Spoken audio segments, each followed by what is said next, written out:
All right, so here we go with our third part in the discussion on membranes. So please keep in mind what we've talked about in the first two parts.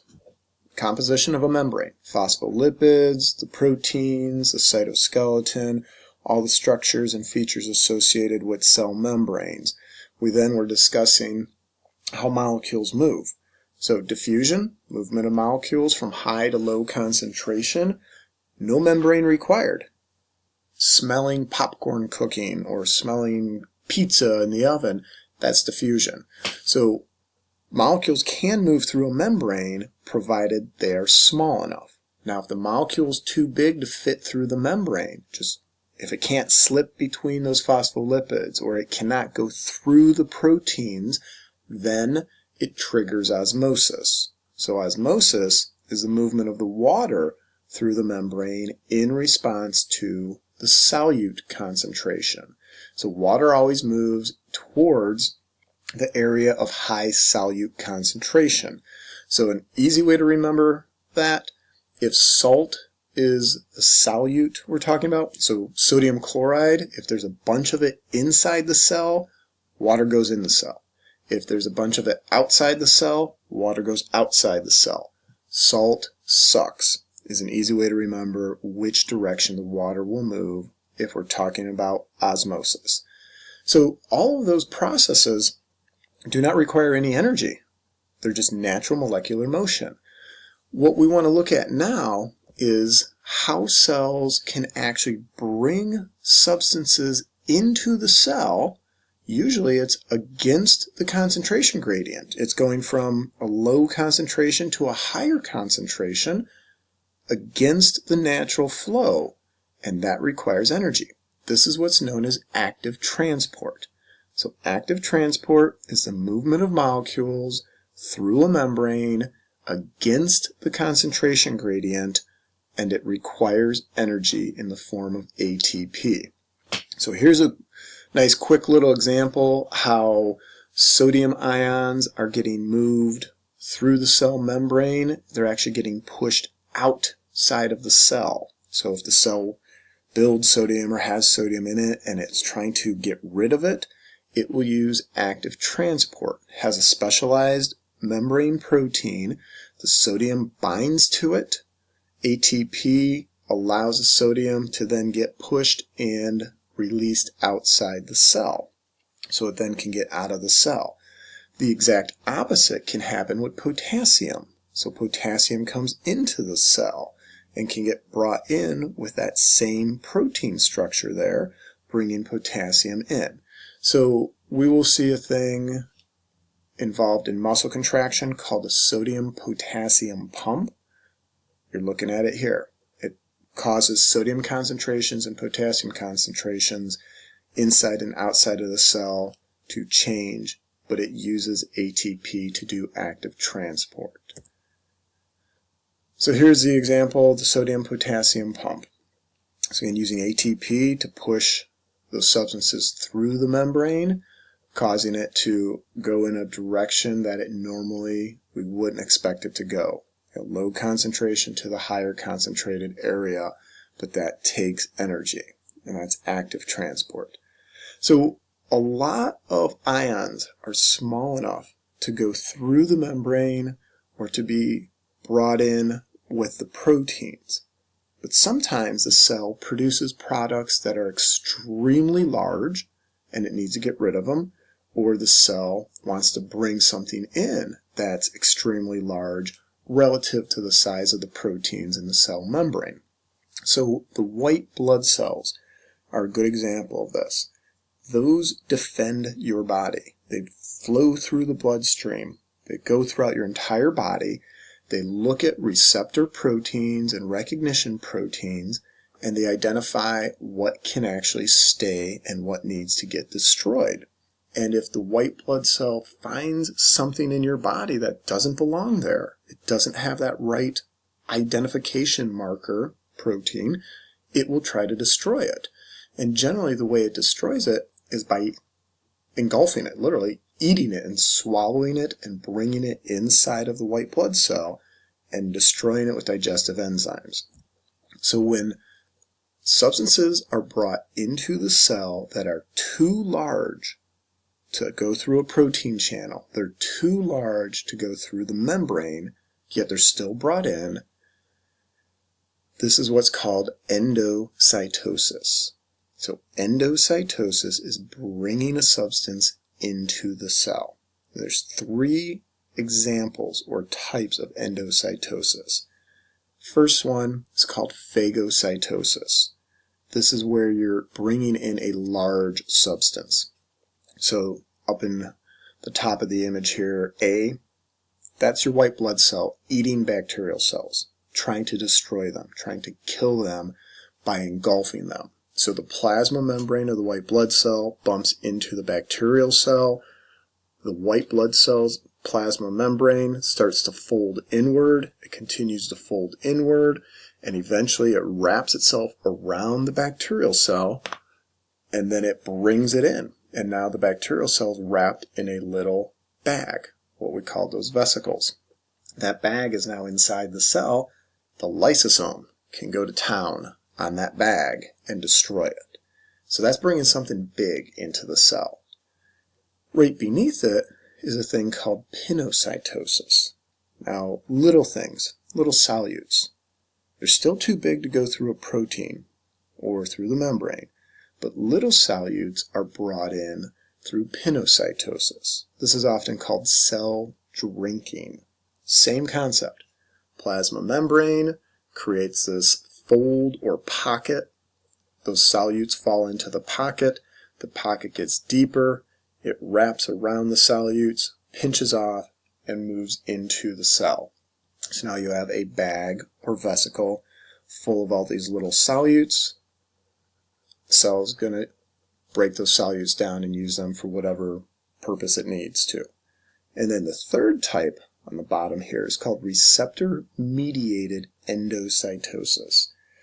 So if you look at the receptor proteins, they look like little, little U-shaped hooks on a post, whatever we want to describe them as, kind of like a letter Y. Those are going to be in a specific area of the cell membrane, this area called the coated pit. When those receptors get attached to their target molecule, notice the little green circles, the target molecule is specifically going to fit into the receptor protein. If it was a triangle or a square, it would not fit into the receptor protein. But those molecules fit into that receptor protein. You get a bunch of them in there. All the receptor proteins are filled. That triggers a cell to then fold the membrane inward, drawing that little line of receptor proteins into the cell, wrapping it into a vesicle, and now those target molecules are inside the cell. That's targeting very, very specific substances. It's looking for special things to say, okay, we want this to come into the cell.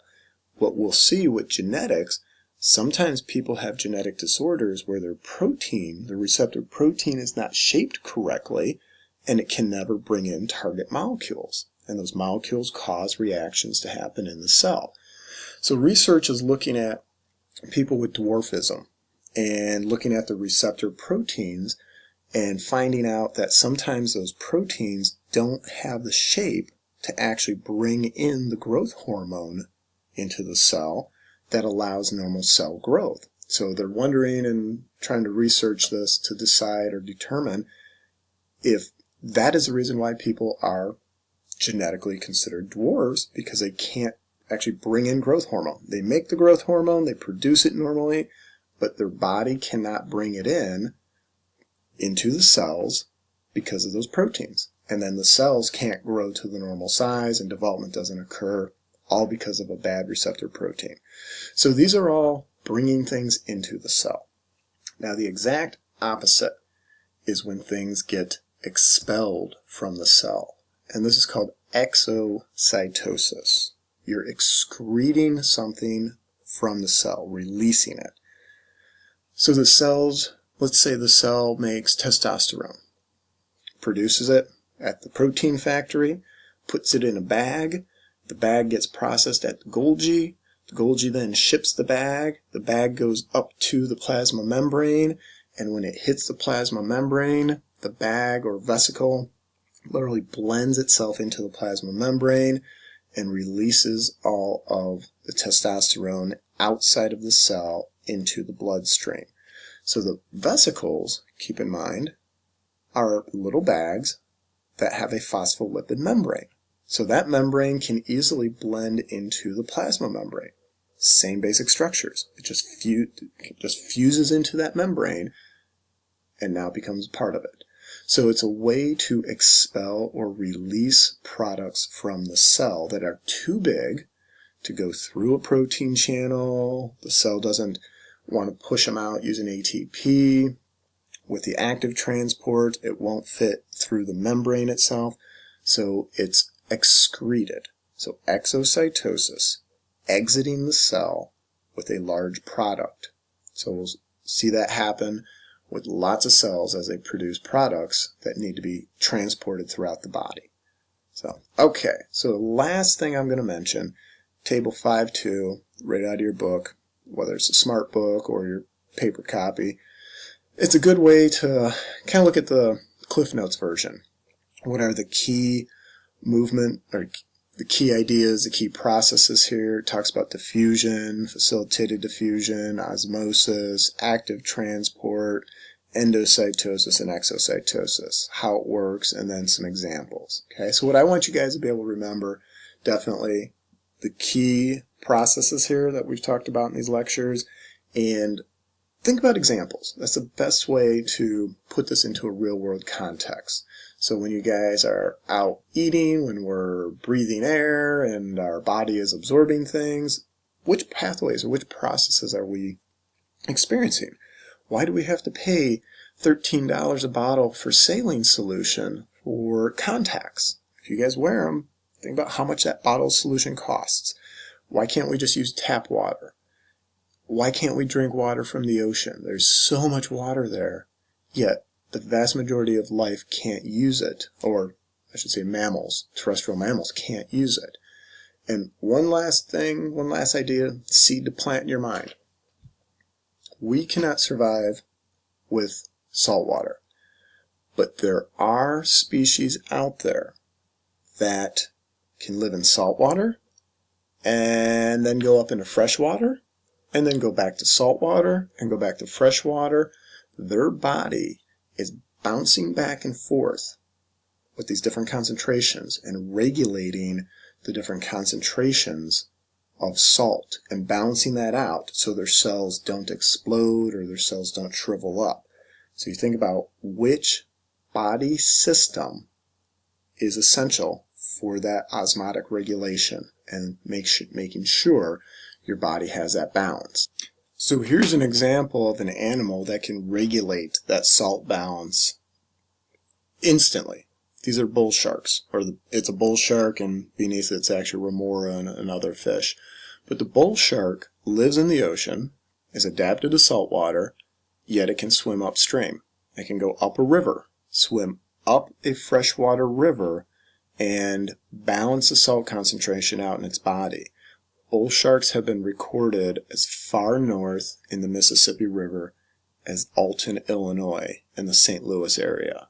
So it's an amazing creature. We don't want to be fearful of sharks. But you just think about the body chemistry necessary to be able to do that. It's amazing that these animals can do that, but that's what they've adapted to. All right, so in another example, in the fish world, are salmon. And when these are two salmon spawning. The top one's the male, the bottom one's a female. Get kind of ugly and weird looking when it's spawning time. But these animals reproduce in fresh water. They're spawning, they're laying eggs and sperm. Reproduction's happening here in a freshwater stream. Those babies will be born in fresh water, and then they will swim downstream to the ocean. They grow up, spend the majority of their life in the ocean, but then when it's time to reproduce, they turn around from the ocean, swim all the way back upstream, fresh water, spawn, and then they die. So these animals are connected between freshwater and saltwater and their bodies have the ability to regulate that osmotic balance. Humans, though, we're stuck with just fresh water and something that's isotonic.